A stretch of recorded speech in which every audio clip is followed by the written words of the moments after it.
here's the progress so far on the truck. As you can see, the motor's in and everything's bolted up, the whole front end. So let's start off with the suspension. So the suspension, I ended up going with those spring shocks because I cut like a coil and a half, so I didn't want it to be too soft.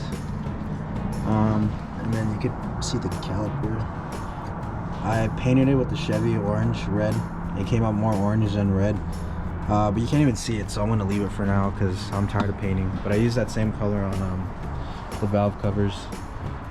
But yeah, I also got a sway bar that I got from like a 80s square body, like 3500 or something.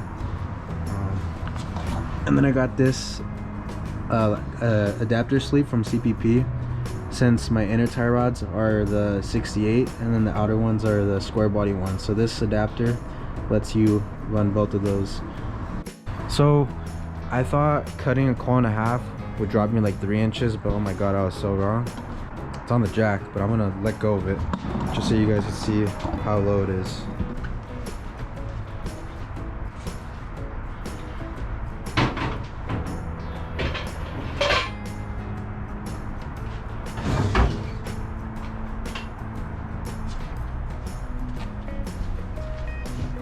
So that is fully on the wheels. So that's how low it is. It's not like super low, but for a truck, I feel like it's really low. Yeah, I still got to do the rear. So for this, all I'm gonna do is do the flip kit. I heard that drops you like 5 inches. So I got to do that, and then I got to put the adapters on. I'm not gonna put disc brakes yet because I just want to drive this thing already. But since that's like roughly like a 3-inch drop, the flip kit should be like 5 to 6 inches, so it should be pretty level. So now let's look at what's going on in the engine bay. So everything was painted the black in my last video, I think. I did the inner fender wells and the core support. I wasn't gonna do it, but I just felt like I had to because everything else is painted, so might as well. So ignore all this, I just have it thrown on there because I haven't been able to start it. So at first I did have the Holley Terminator. I probably have the sticker there somewhere. Yeah, I was using the Holley Terminator, but I was having issues with it. Some of the connections weren't solid, so the cam and crank wouldn't get signal at times, and I just didn't want to deal with that because I was paying like 1,500 bucks for the kit, so I wanted to be ready to go.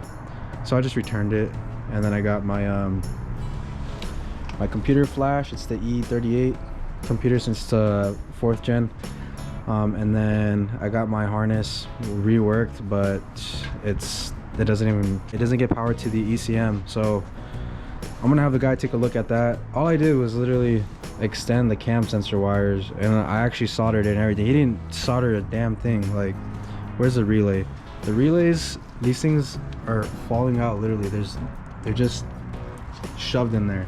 So if he doesn't fix it, I'm just gonna go through it, try to fire it up. I did fire it up with the Holley Terminator for like a second. I didn't have my fuel lines connected, so I didn't have my passenger side header on because the crank sensor is just below that. I couldn't reach it, so I was messing with the crank sensor, and I didn't think it was gonna turn on. I just cranked it. I was like, you know what, screw it. I cranked it and it turned on.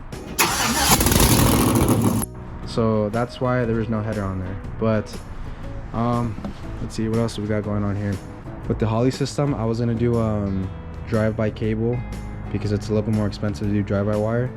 But since I'm using everything, all the stock components, I'm gonna do the drive-by-wire.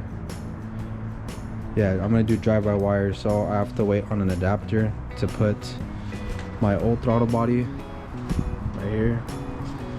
And then I got my pedal in here from the Trailblazer. I got the wires right there, so I just have to mount it up.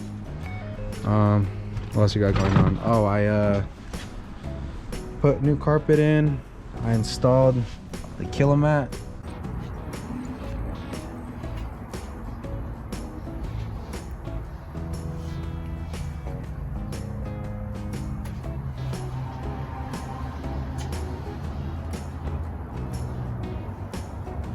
sound deadener. The seat, there's nothing wrong with the seat. I just wish it was like a vinyl or like I don't know, something else. I might change that out later.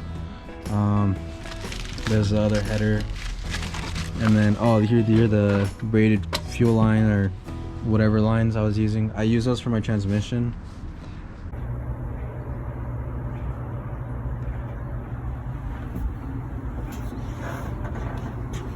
And then I also use them for my fuel pump.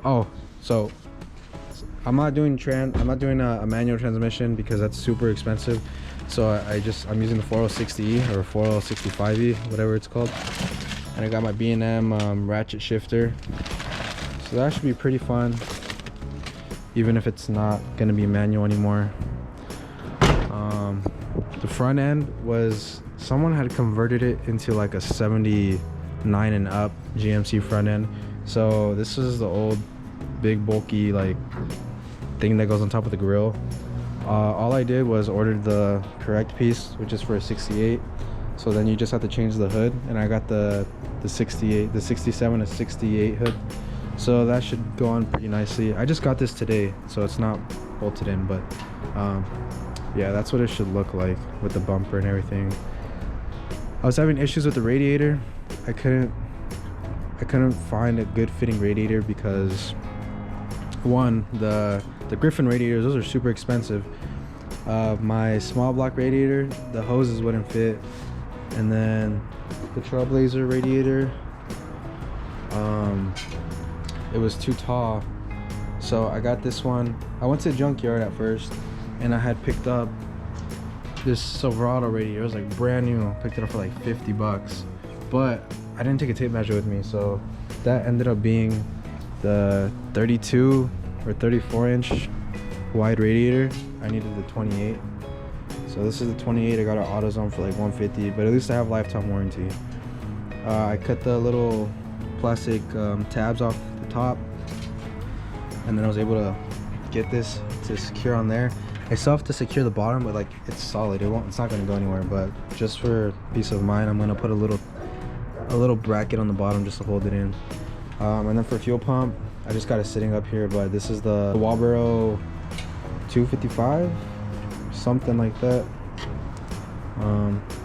Yeah, so we're getting pretty close to running this. I still got to do the brakes. I don't have the brake master cylinder on there yet, because I did say I was going to keep the drums in the back, but I don't know. I'll see what I do, because if I'm gonna start taking apart all this, I might as well take the axles, put the 5-lug axles, and then since I'm taking the axles out, I might as well put disc brakes, which I could pick up off a IROC Camaro from the junkyard pretty cheap. So let's see what else we got. I'm trying to do some modifications to my fuel sending unit to put what's it called, the return line. So we got that going. There's a lot of boxes here from parts I've been ordering, like lots and lots and lots. It's crazy. I don't even know how much I've spent yet. Here are the rear tires for the truck. Once I get them all settled in, I'm probably gonna get some, either the Firestone Firehawk 500 Indies or some Cooper Cobras. I wanted to do like more of a resto mod on this truck, but I picked these tires up pretty cheap, like 200 bucks, the wheels and tires. So I think it looks pretty cool. It looks like a little NASCAR thing going on. So I'm thinking once I put the bumper on, I could also put like a little spoiler on the bottom. That would look pretty sick. Yeah, it's pretty much it for the truck. I did get a relocation kit from ICT for the alternator. I didn't like that big old bracket where it's right here, so I got the kit. It doesn't use a tensioner anymore. It just gets tightened by this little thing right here, the 5/8 or 9/16 was it? No, yeah, 9/16. No, that's a half inch wrench. You just turn it and it either tightens it or loosens it. But yeah, that's it for the truck, really.